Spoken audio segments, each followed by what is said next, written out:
I'd like to thank you all for coming. My name is Chris Tumulty. I'm the communications director for the diocese, and I've helped our delegates here and our bishop organize this Ask Me Anything event. And so, again, thank you all for coming, and I would like to ask Bishop Susan to open us in prayer and give us some welcoming remarks. And just to be clear, this session is being recorded so other folks can see it later. So if you'd please mute yourself, we'd appreciate that. All right. Well, it's good to see you all. Thank you for being with us. And I'll begin with the prayer for a church convention or meeting from the Book of Common Prayer. The Lord be with you. And also with you. Let us pray. Almighty and ever-living God, source of all wisdom and understanding, be present with those who take counsel in this meeting tonight and in General Convention for the renewal and mission of your church. Teach us in all things to seek first your honor and glory. Guide us to perceive what is right and grant us both the courage to pursue it and the grace to accomplish it through Jesus Christ our Lord. Amen. Amen. And welcome. So I'm glad to see you all tonight. I'm glad to welcome you to talk about the strange, large omnibus kind of monster that is the General Convention of the Episcopal Church.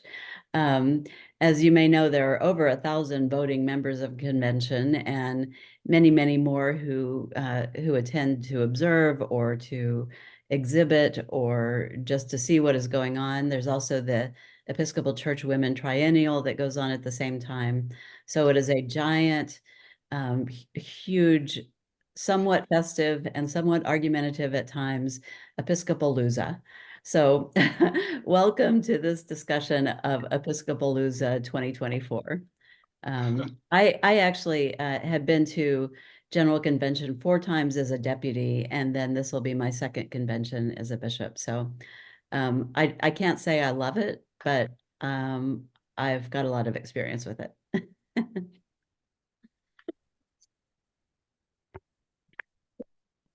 Thank you, Bishop. And now, Rachel, if you'll give us a brief introduction to the deputation. Absolutely. I'm going to share my screen real quick.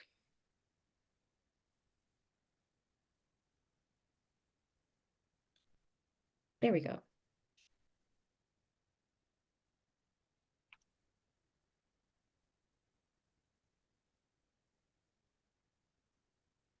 All right. So just to set some context about how our deputies even get to General Convention, in case you are a General Convention newbie, our deputies to General Convention are elected at our diocesan convention. So the names you see here were all elected at the 49th Diocesan Convention in 2022. When we elect our deputies for General Convention, we elect a total of 16 people, so 8 clergy and 8 lay ministers. And within those orders of 8 clergy and 8 lay, 4 are designated as deputies and 4 are designated as alternates. So our diocese typically sends to General Convention the 4 designated deputies of each order, along with the first alternate. So the names that you see on this screen are the 10 deputies and alternates serving our diocese at General Convention in Louisville, along with, of course, our Bishop Susan Brown Snook, who's representing our diocese in the House of Bishops. So within the scope of General Convention, our deputies are also serving on a number of various legislative committees and caucuses. In our clergy deputation, we have the Reverend Hannah Wilder, who is a member of the LGBTQ caucus, the Reverend Mary Lynn Colson, who is also a member of the LGBTQ caucus, the Reverend Canon Jeff Martinhawk, who is serving on Legislative Committee 12, Agencies and Boards, the Reverend Roberta Maldonado, who is serving on Legislative Committee 8, Congregational Vitality and Data-Driven Initiatives, and he is also a member of the Latino Caucus within the Deputies of Color. And we have the Reverend Brenda Soul from St. Andrews Encinitas serving as our clergy alternate. In our lay deputation, there is me. I'm serving on Legislative Committee 15 for Environmental Stewardship and Care of Creation. And I'm also a member of the AAPI caucus within the Deputies of Color. 10-time deputy and absolute legend, Polly Getz, who is on Legislative Committee 1, Rules of Order, and she's also a member of the Executive Council of the Episcopal Church. Han Tran, for some reason, her picture is not showing up on my slide presentation, but she is also kind of a legend in the making, so you might already know what she looks like. She is serving on Legislative Committee 11, Formation and Discipleship, and is another member of the AAPI caucus. Jen Zhao, who is serving on Legislative Committee 22, Certification of Minutes, and another member of the AAPI caucus. And Butch Glosson, Louis Glosson legally, but he goes by Butch and is also known as Coach across the Episcopal Church. He is our lay alternate, and he is also co-convener of the Black Caucus within the Deputies of Color. And he's another name that's kind of known across the Episcopal Church for his really, really good work within Deputies of Color, and also serving as a member of Executive Council in the past. And I will also mention that Bishop Susan is also on the Budget Committee for Executive Council and serves on Legislative Committee 12, agencies and boards within the House of Bishops.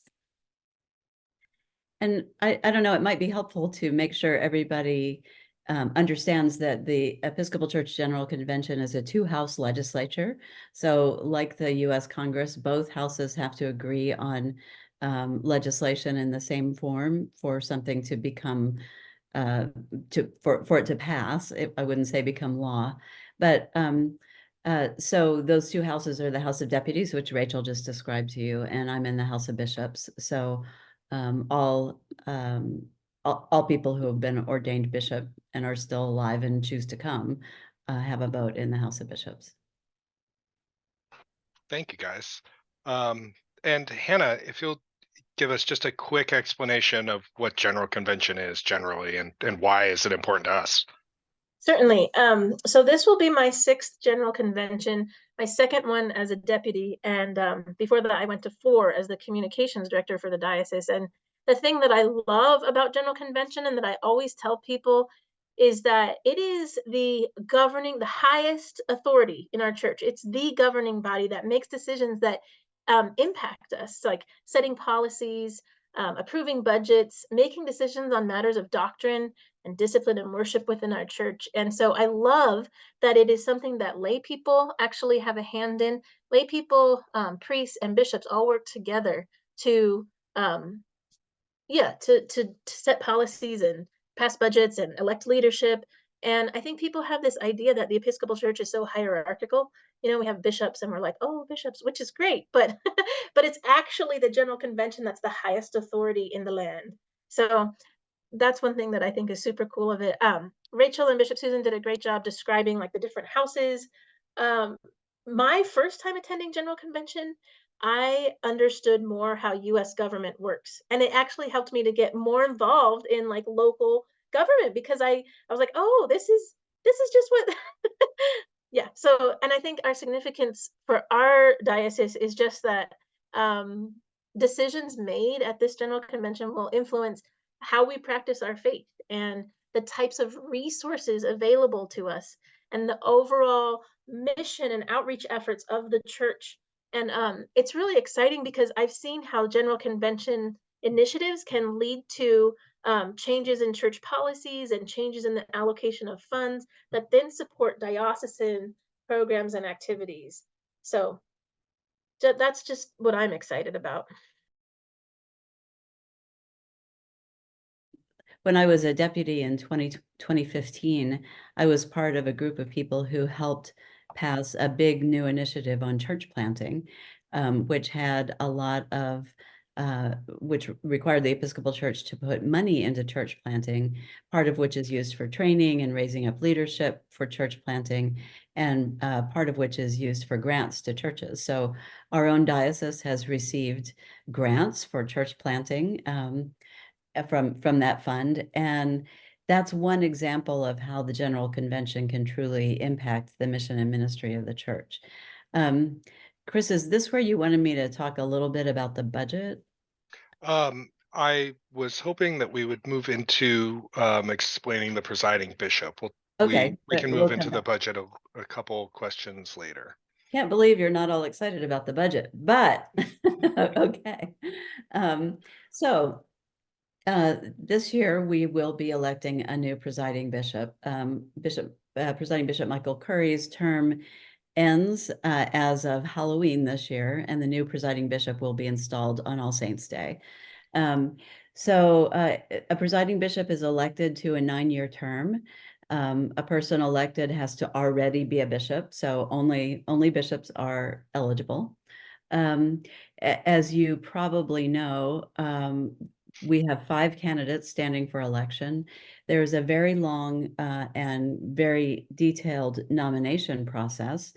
So the nominating committee is composed of, I think, 24 people from around the church, from all orders of ministry. And so they did a very long process to create a profile and so forth, just like we would do for a diocesan bishop election.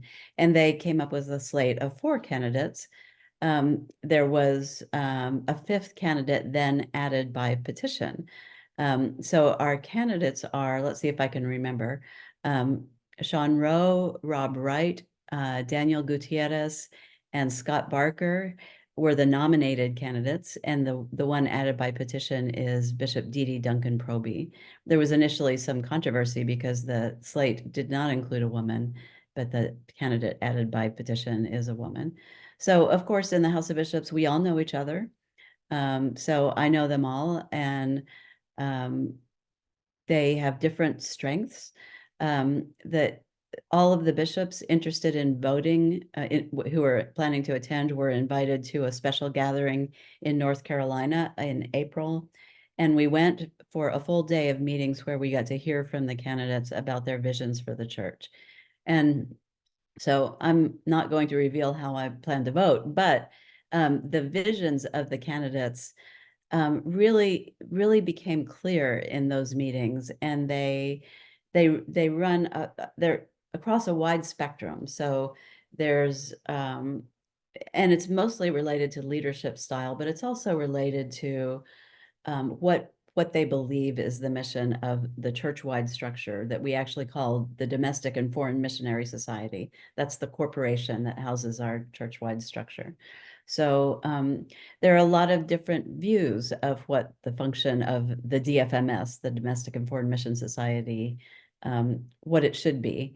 And we're not entirely clear right now on what we want the mission to be.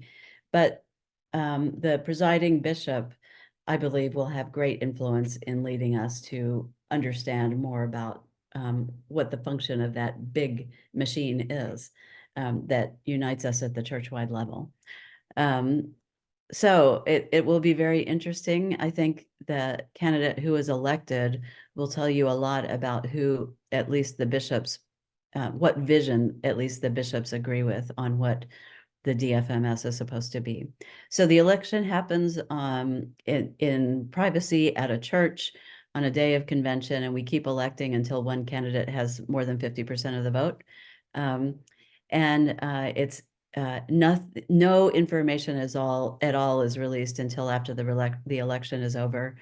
And then the candidate elected is presented to the House of Deputies, which has to vote to confirm the election. Were the House of Deputies not to vote to confirm, nobody knows what would happen. That's never happened before. So it should be interesting. Thank you, Bishop. That sounds like a great time.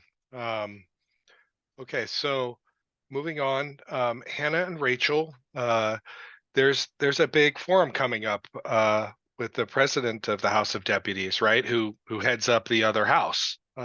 You want to talk a little bit about that? Rachel, do you have Sure. thoughts? Okay. Well, first, I just want to name that I've learned that an election such as this is a little bit unusual in our history. So for context, our current president of the House of Deputies, Julia Ayala Harris, was elected at our last convention just 2 years ago. From my understanding, it is usually just a practice tradition that usually the president remains president until like they have to like canonically resign from their position. However, it is allowed for other people to run to challenge the incumbent. for president of the House of Deputies, but it just traditionally hasn't been done. So I can say that the three candidates who are running for president of the House of Deputies this time are Julie Ayala Harris, the incumbent, Rachel Tabor Hamilton, the Reverend Rachel Tabor Hamilton, who is the current vice president, and Zena Link, who is, I think she's served on the executive council before. I know her name and I've heard her speak during gatherings for the deputies of color. All of these women are incredibly gifted and have so many talents and prophetic voices and pastoral gifts to share with the church. I'm just looking forward to hearing more from the candidates at the oh my goodness, at the forum, the forum that's going to be held in a few weeks, which is open to the public. It's going to be held on Saturday, June 8th from 12 to 1:30 p.m. Pacific Daylight Time. I'm going to drop the link in the chat in case anybody wants to register for that. Hannah, do you have anything to add? No, I think you covered it pretty well. Just I know Rachel Tabor Hamilton, and I know she's great, but I'm really curious because it hasn't been, I can't remember when there's ever been an election like this, so it's interesting that that's happening. But yeah, I don't have anything to add really. Thank you, guys. Okie dokie. Bishop, now is your opportunity to talk about the budget.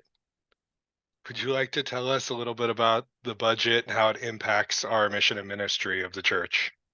Sure. Well, so I serve on the budget committee of Executive Council. So it was our job to come up with a proposed budget, propose it to Executive Council, and then Executive Council has to propose it to the General Convention, and General Convention has the final vote on it. Creating a budget as vast as this one, and I think it adds up to something like $130 million over the next 3 years, something like that, is a pretty difficult task because you have to get into pretty small levels of detail in a pretty large budget. And you wouldn't think that it would be hard to find ways to spend your money when you have $130 million to spend, but it is pretty hard to allocate it to all the competing priorities. And it's interesting, I was in a group of bishops earlier today that were talking about various matters related to convention. And so there is a, well, I'm going to say two things. First of all, I don't believe we have widespread agreement in the Episcopal Church about what the function of the DFMS or the church-wide structure is supposed to be. And so there are lots of different arguments. Like one side of the argument is we should pay only for the very most basic finance, administration, and governance cost and nothing else, because that's the thing that the church-wide structure can do. The other end of the argument is cut those costs to a minimum and pay nothing but mission expenses. And the thing is that this is an argument that's been going on for a long time without a resolution. So the budget committee has the unenviable task of trying to decide somewhere along the spectrum of those perspectives how to spend the money. And as I said, we get into pretty small levels of detail. Also, another thing to know about the budget is a lot of the money for the Episcopal Church comes from endowments and other investments, earnings on those things. But most of the money actually comes from a 15% assessment paid by each diocese. Now, in our diocese, we pay 15% to the church-wide structure, but we only charge 10.5% to our congregations. And there's a big movement underfoot across the church to reduce the assessment paid church-wide from 15 to 10% over a period of years. And again, knowing that it's even hard to allocate a 15% budget to all the competing priorities, I sure would like to see the assessment drop to 10%, but it's going to require a real focus on what exactly is the mission of the DFMS for us to do that. And we don't yet have it. We don't yet have widespread agreement. So that's one thing I think the new presiding bishop may need to lead us in.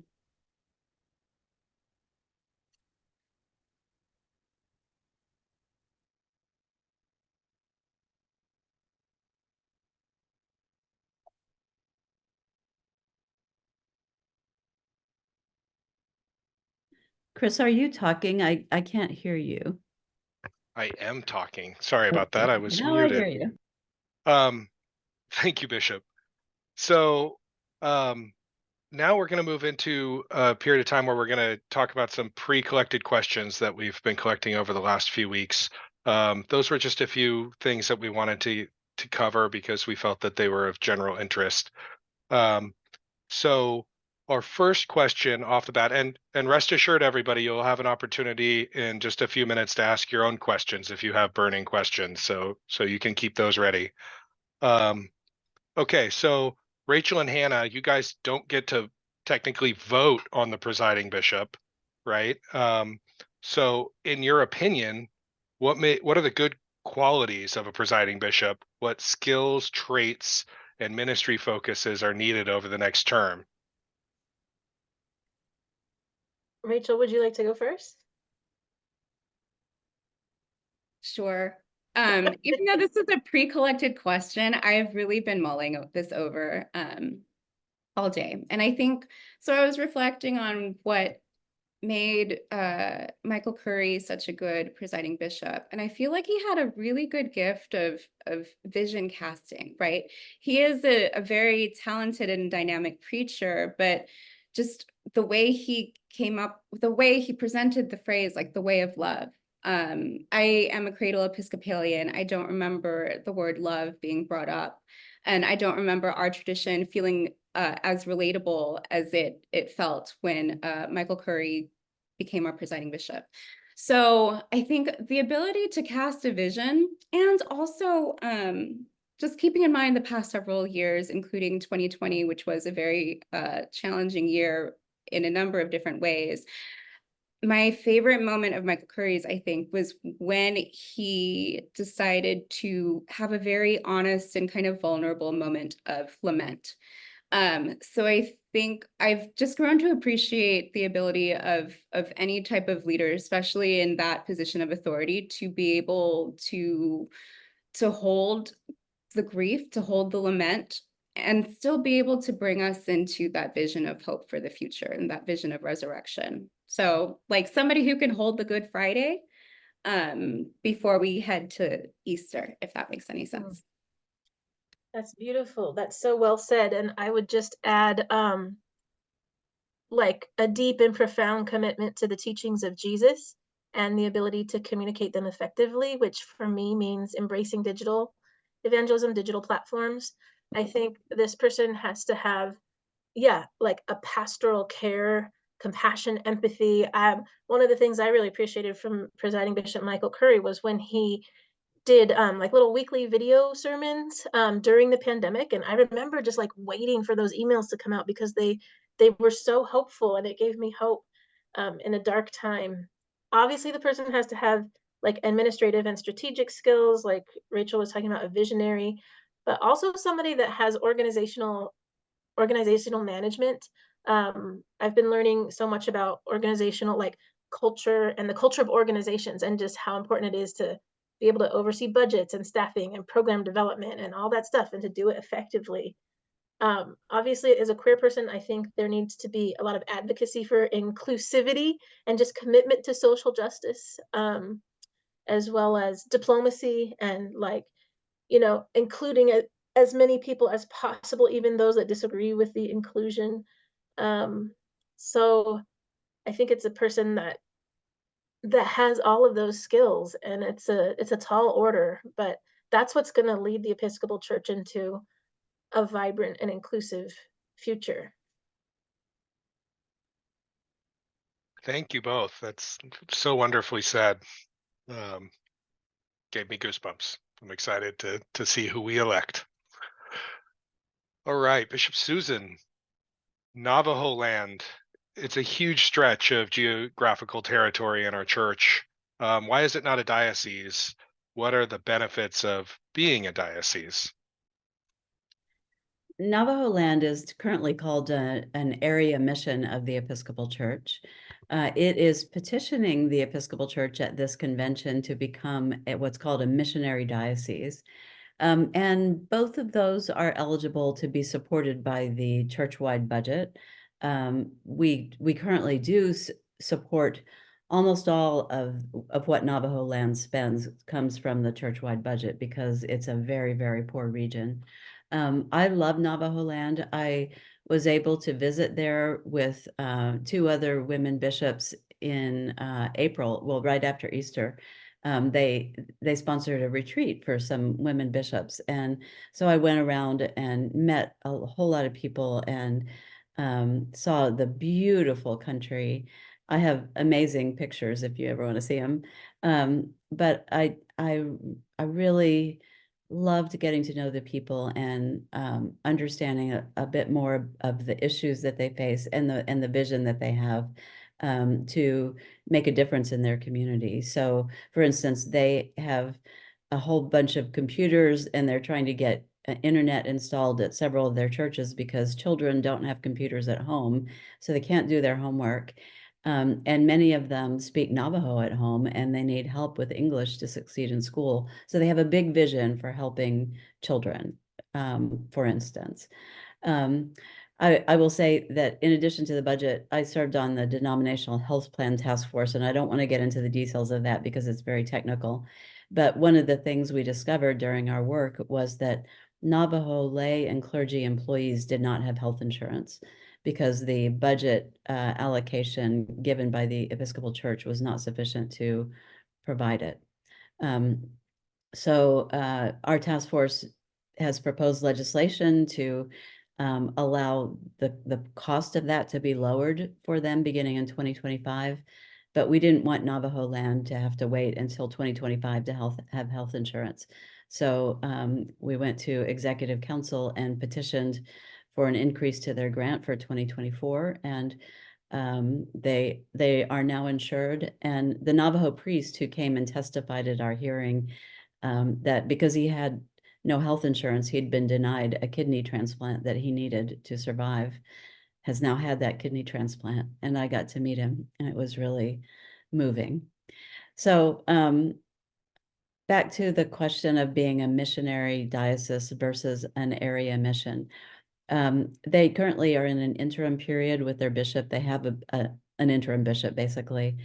Being a missionary diocese rather than an area mission would allow them to elect or select their own next bishop rather than having the next bishop appointed by the House of Bishops.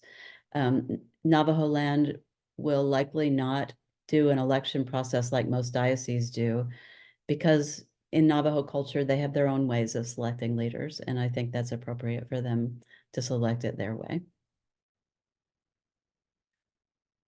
Wow, thank you. Well, Navajo land has my vote.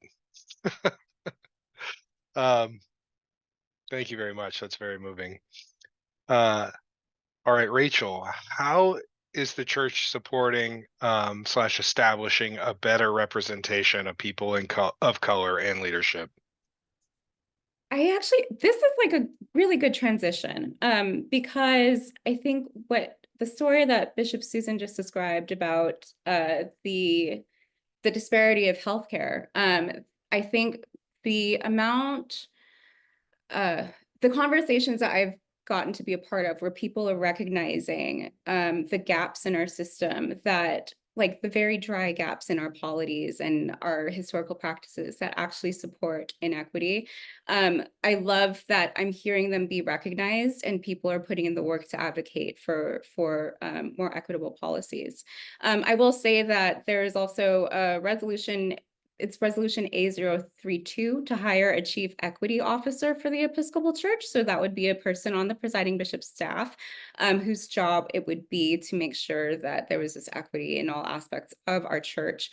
There are also many resolutions that are going into pouring into leaders and communities of color. So in our past, like we know that there have been a lot of resolutions that have come out of General Convention that talk about becoming beloved community and anti-racism work. So I feel like this is kind of the other part of the conversation. So in addition to being anti something, we're talking about how we want to lift up people of color. Like, how do we want to pour into these communities? So one of the resolutions that I'm most excited about is A046, supporting starting new bicultural and multicultural ministries. That includes a request to allocate $500,000 across a 3-year period to be put towards bicultural and multicultural congregations and leaders within those congregations. I know a number of our congregations in our diocese we have a number of those ministries already, and we have a number of other congregations discerning starting either second language worship services, or just trying to learn how to reach out to a more diverse population of their neighborhood. So like that, and another resolution that I'm excited about is A027. It is a resolution to appoint a task force to find best practices to increase the recruitment, hiring, appointment, retention, and representation of people of color in church positions. I've heard some of the side conversations about that, and I've heard people talk about mental health. I've heard people talk about things like microaggressions. I've been excited, and it's been life-giving for me to hear. I'm a woman of color, in case that is not obvious. So I think, and including the fact that I serve our diocese as missioner for community vitality and diversity, that excites me to know that those resources may be developed if this resolution passes. Thank you, Rachel. Right, Hannah. I know you're just getting rolling at St. Mary's, and retirement's a long way off. We hope. Hopefully, yeah. Yeah, right.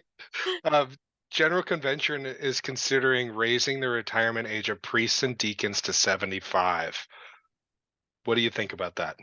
Well, I mean, it's so funny how our churches are always like looking for young clergy with young families and stuff. But I feel like old people are where it's at, because young people don't have money or time. And those are what we need to make the church go around. But also, I think that people have, there's increased life expectancy. So that's a thing. And I think that age doesn't necessarily impact the effectiveness of your ministry. Also, a lot of people are called to ministry later in life. And so that age limit of 72 might hinder their benefits from the church pension group. And I think we just have to stop being ageist, and the nice thing about this resolution is, yes, it's raising retirement age from 72 to 75, but the bishop still has to relicense the clergy person once a year. So if there are any issues with, like, I don't know, some memory loss or something as people age, the bishop can always keep tabs on that. And once a year, oh, sorry, yes. Just a slight clarification. Yes. It's only after their mandatory retirement age of 72 that the bishop then relicensed them once a year. So, so that's part of the issue. We can now relicense people to continue to serve after age 72. But if you're canonically resident and under age 72, then you don't have to be licensed every year.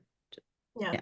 Thank you for that clarification. But I'm in favor of it, and I think our bishop is, and most people are. So yeah, that's all I have to say about that. Thank you, Hannah. All right, Bishop Susan, are we going to be in full communion with the Methodists? What does that mean?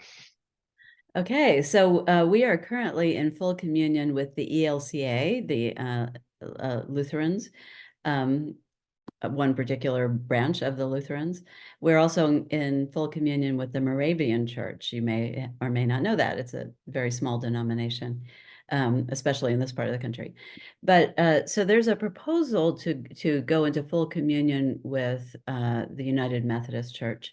That will not that will come up for a first reading at this coming convention.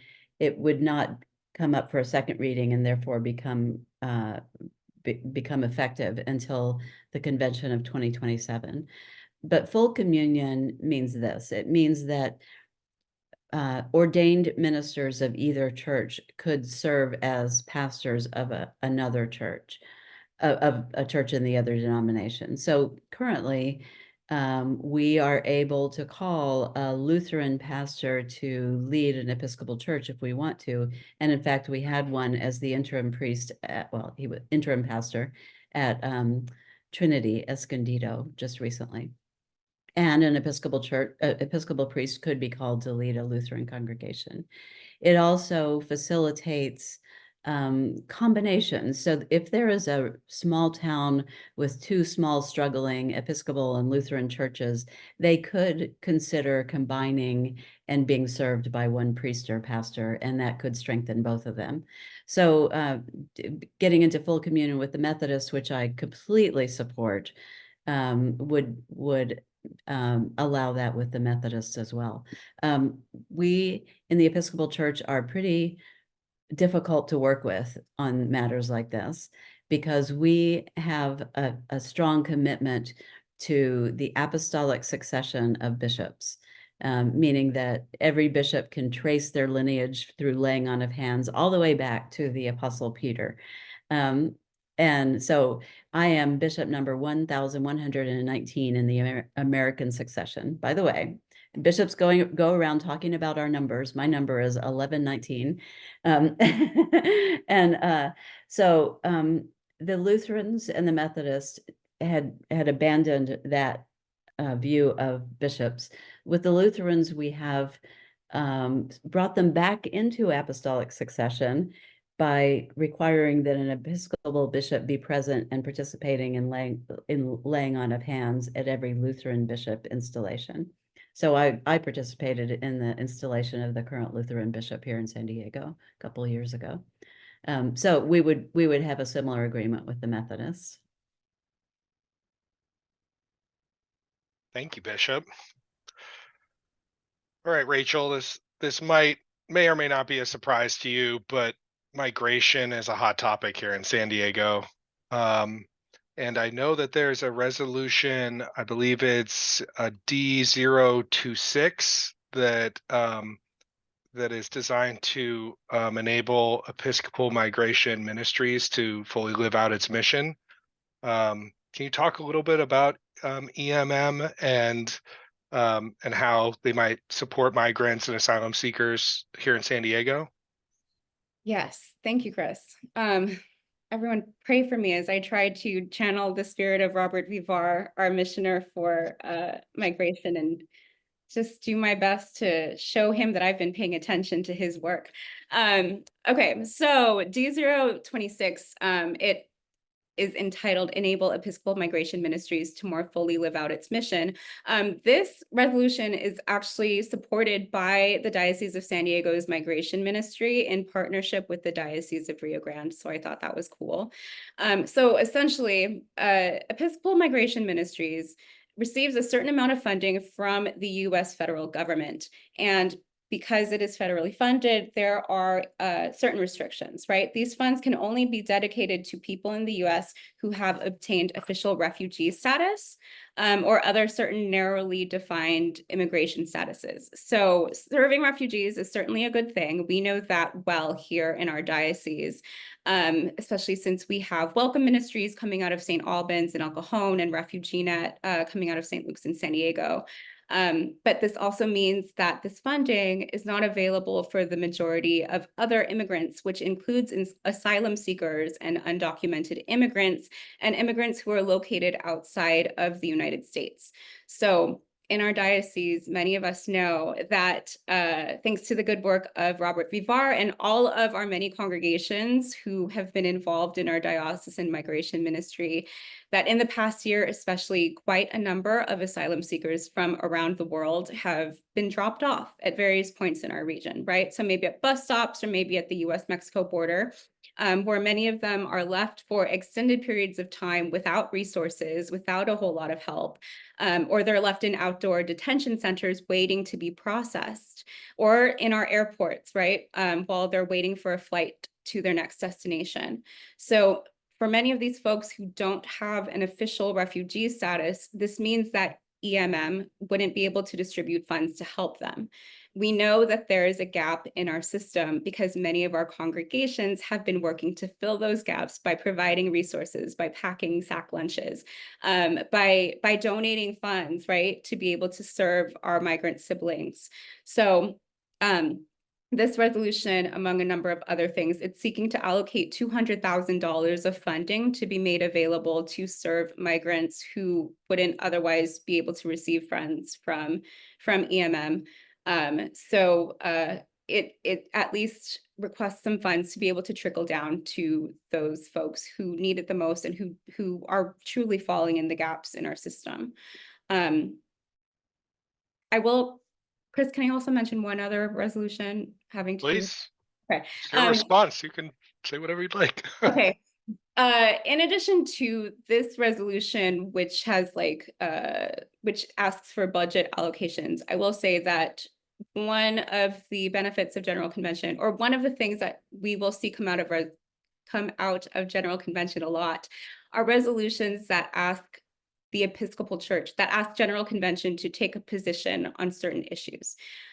Before, I didn't realize why we were doing those things. Like, I thought maybe that was just like, I felt it was a little arrogant, maybe. Like, why are we like going through all this work to like take this position on migration when like we're just basically talking amongst ourselves? But that was before I learned about our Office of Government Relations. So the Episcopal Church has the Office of Government Relations, and there are resolutions that come through convention that ask the General Convention to affirm one position or another. And when those positions are affirmed, that then allows our Office of Government Relations to lobby for the development of new laws or policies, or to support current laws or policies that would then support that position. So an example of this would be Resolution C-013, Migration with Dignity, which seeks to direct our Office of Government Relations to promote migration with dignity in its work with the federal government, supporting or upholding laws and policies in alignment with migration with dignity principles. So migration with dignity principles, it's in reference to a series of 6 principles that are necessary for someone migrating to maintain their dignity. They include freedom of movement, security, equality, standard of living, access to services, and civil and political rights. So this is kind of related to the first resolution that I was talking about, where if this resolution passes, this would allow the Office of Government Relations to lobby for laws and policies that might fill in some of those very wide gaps that we have in our system. So. Thank you, Rachel. That's awesome. Well, congratulations, everybody. You made it. We are now moving into the live question and answer segment. But there are just a couple of rules.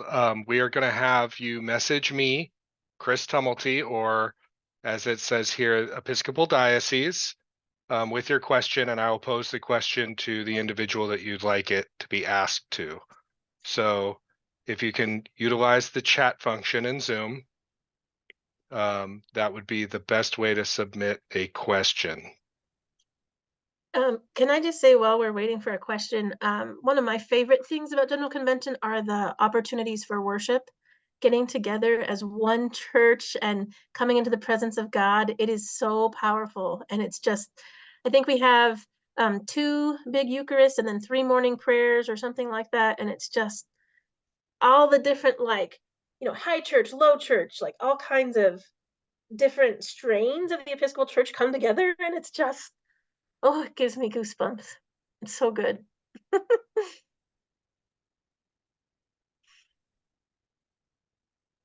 All right. Well, while we wait for our burning questions to come through the chat, we'll give Rachel a break, Bishop. And would you mind telling us a little bit about the resolution focusing on Good Friday and the liturgical language that we use? Yes, so there is a resolution to work on removing anti-Semitic language from our Good Friday liturgies. And as many of you know, Good Friday historically has been a problem, a very problematic time for Jewish people, because uh, of some of the anti-Semitic language that the church historically has used, which in the Middle Ages led to very difficult and horrible things happening on Good Friday to Jewish people. And so some of the language we use still carries those resonances. And as an example, on Good Friday, we read the Passion Gospel from the Gospel of John. And it's a wonderful, beautiful story, but it several times talks about the Jews. The Jews did this, the Jews did that, the Jews did this. And I think that it should be clear to all of us that Jesus and all of his disciples were Jews, that Jesus was a faithful Jewish person who followed the law and participated in the festivals of his people, and that when the Gospel of John refers to the Jews, it's talking primarily about the Jewish leaders in the temple who participated in a plot to kill Jesus. Now, note that it was not all the Jewish leaders. For instance, Nicodemus was a leader of the Jews and became a follower of Jesus and helped bury him. And that it was not the Jews who actually killed him, because he was killed under Roman law by Roman soldiers. So some of the proposals would, for instance, change the reading in the Gospel of John from saying the Jews over and over to saying Jewish leaders or Judeans, or words like that, to make it clear that all Jews are not condemned. And there are some liturgies that were written and proposed by a seminary professor, Dan Jocelyn Siemiatowski. I can't pronounce his name very well, but anyway, which I authorized for use in Episcopal churches for Good Friday several years ago. And they aim specifically to take away anti-Semitic language in the Good Friday services, and I certainly support that. Thank you, Bishop Susan. So I'm not seeing any questions in the chat yet. But it looks like Jane and Joe might be working on something diligently. Babs says she seconds Hannah, as worship at General Convention has been very wonderful. Chris, since there's there's not an overwhelming, oh, sorry. I was just saying maybe we could open it up so people could just ask verbally. Okay. If you think that's okay. Well, we've got a question in from Babs, so we'll field that. Okay. During General Convention in Austin in 2018, the Episcopal Women's Caucus celebrated the end of its ministry, which had as its primary mission support for women's ordination and advocacy for all persons. Although women are serving now in increased numbers in all orders, equality has not been reached in support. How might this be changing? What does that mean, equality has not been reached in support? And Babs, you can unmute if you'd like to clarify. Well, in terms of reimbursement or salaries, I mean, there has been a disparity. I think, and I hope that is changing. But in my many years, I've seen a lot of disparity, and I just wonder. In fact, and talking even recently with new women clergy, we're still dealing with some of the same old questions about why doesn't your husband cover this and that for you? There, we still have a lot of sexism, I think, in the hiring of women and how we treat our clergy. I think it also comes out of how we view women in general, as whether they are, equal sisters in the, amongst the sisters and brothers of Christ. So I don't know. I don't know if this is present in General Convention anymore these days. But is there something underlying there that might have an effect on things? Yeah, so that's a really important point. It's something, of course, I'm sure that the three of us feel passionately about, is equality and compensation for all people. I'm glad to say that in our diocese, there are women in some really some of our very top churches. So when I was in the Diocese of Oklahoma, that was not the case. There was only one woman rector, and a number of women clergy who were part-time in small churches. And that's a different culture in Oklahoma. Here in San Diego, we have a woman dean, we have a woman canons of the ordinary, we have women in let's see, St. Peter's and St. Andrew's Encinitas, and lots of our large and influential churches. So I don't think we have the same kind of compensation gap here, but that also reflects California culture, and it's not the same in all places. The unfortunate thing is it's really hard for General Convention to legislate compensation, because it's a decision made at the parish level. It's a decision that now our office makes it a point to work with congregations and make sure they're paying their clergy fairly. But that's an example of how it's a diocesan decision. So one of the things at General Convention you have to think about is who should be making this decision. And I mean, so I don't quite know what to do. You can't legislate and force people to come up with money they don't have, for instance. So, I mean, I would welcome suggestions for how to approach it, but I think ultimately it's going to require cultural change, a new generation of leaders, and a new generation of bishops who make it a priority to make sure all of their people are fairly paid. Thank you, Bishop. Yeah, I don't know if the two of you have anything to add.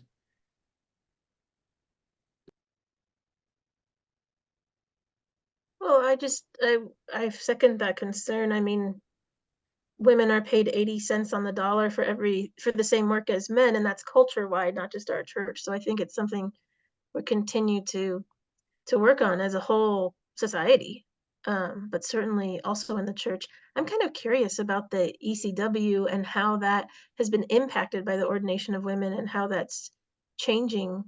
We only have a couple ECW chapters in our diocese left, and that's interesting. Yeah, Babs, you can unmute yourself.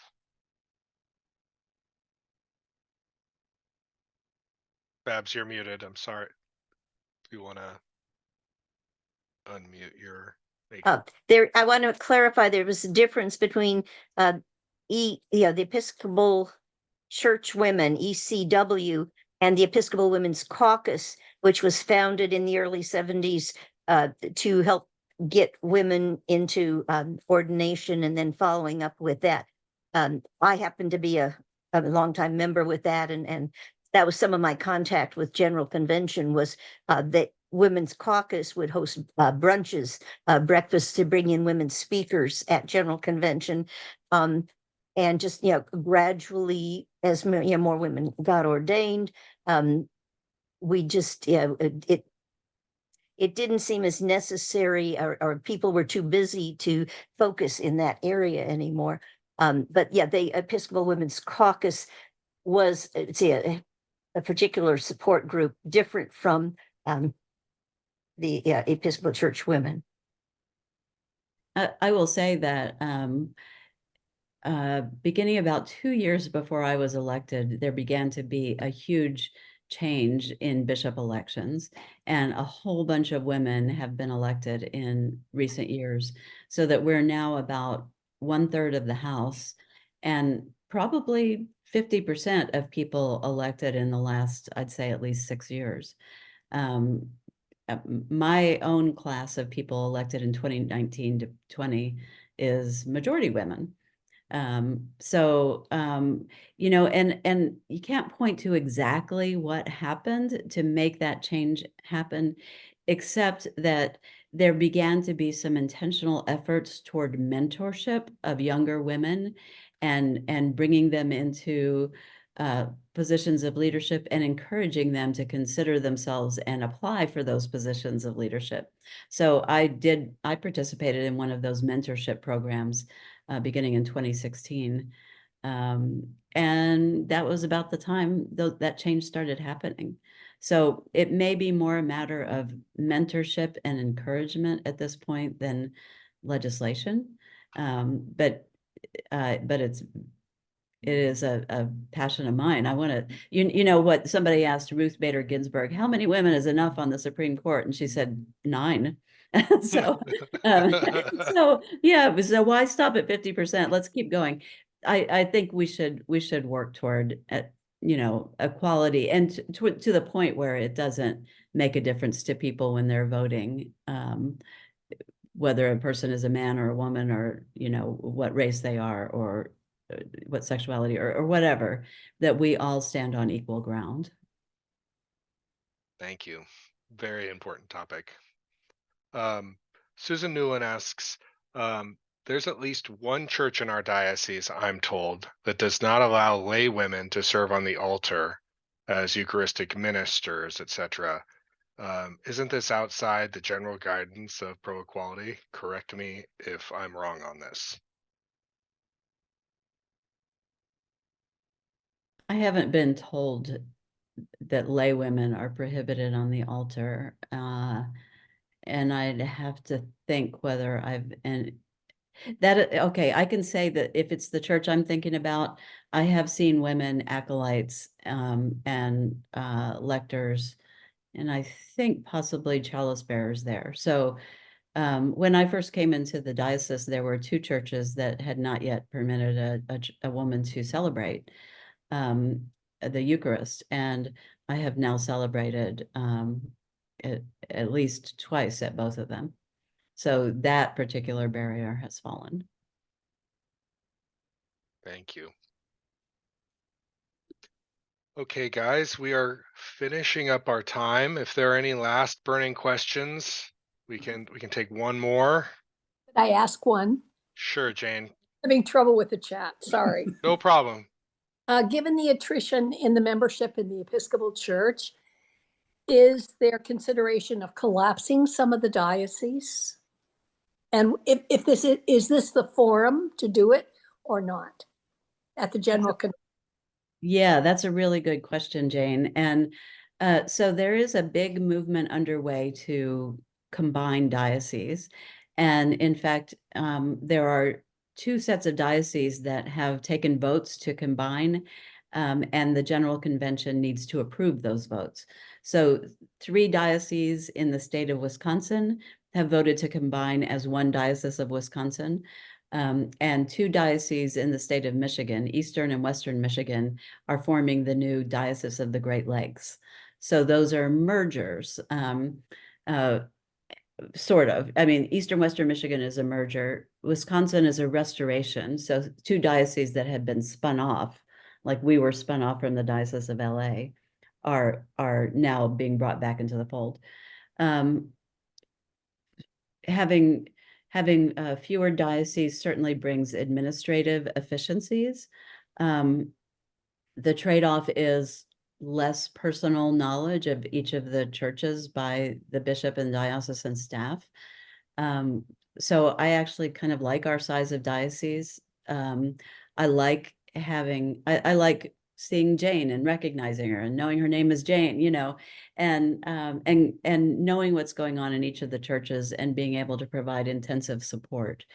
So somebody asked me at a church gathering, so is San Diego thinking about recombining with the Diocese of LA?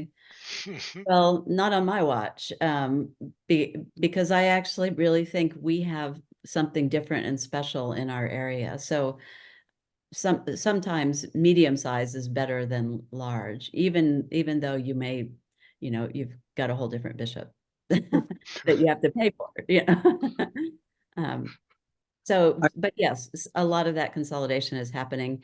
There are two other dioceses in discussions about this: the Diocese of Bethlehem in Pennsylvania and the Diocese of Central Pennsylvania are in discussions. They haven't gotten to marriage yet, they're just courting. The Diocese of Northwestern Pennsylvania is in an administrative partnership with the Diocese of Western New York, but they're not talking about merging. They just share staff and resources. Yeah, that's actually too bad. I'm on the vestry of a very small little church on an island in the Mackinac Straits of Michigan, and we're only open for 13 weeks. But one of those 13 weeks, the Bishop Rayford Ray, I don't know whether you know Rayford, wonderful, wonderful guy, makes it a point to come every summer to be a part of that church service. And I'm concerned that when it becomes all of Michigan, that the guy from Detroit, whoever that is, ain't going to know where our island is. Right. And by the way, Northern Michigan is not there are still going to be 3 dioceses in Michigan even after that. It was Wisconsin that merged. Oh, I thought we talked about Michigan also. East-West. Eastern Michigan and West, there were 4 dioceses in Michigan.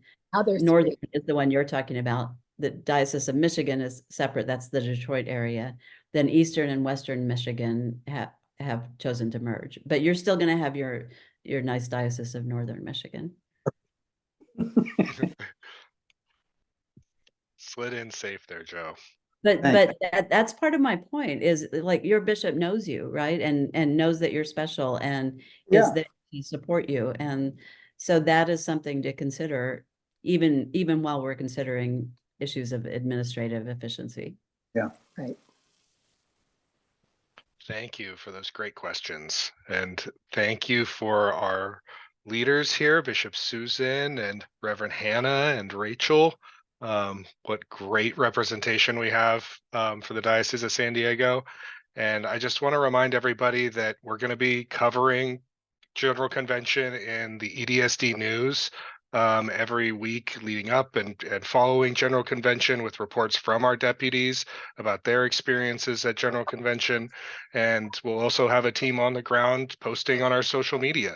So follow us on Facebook and Instagram and find out what our folks are doing while off at General Convention.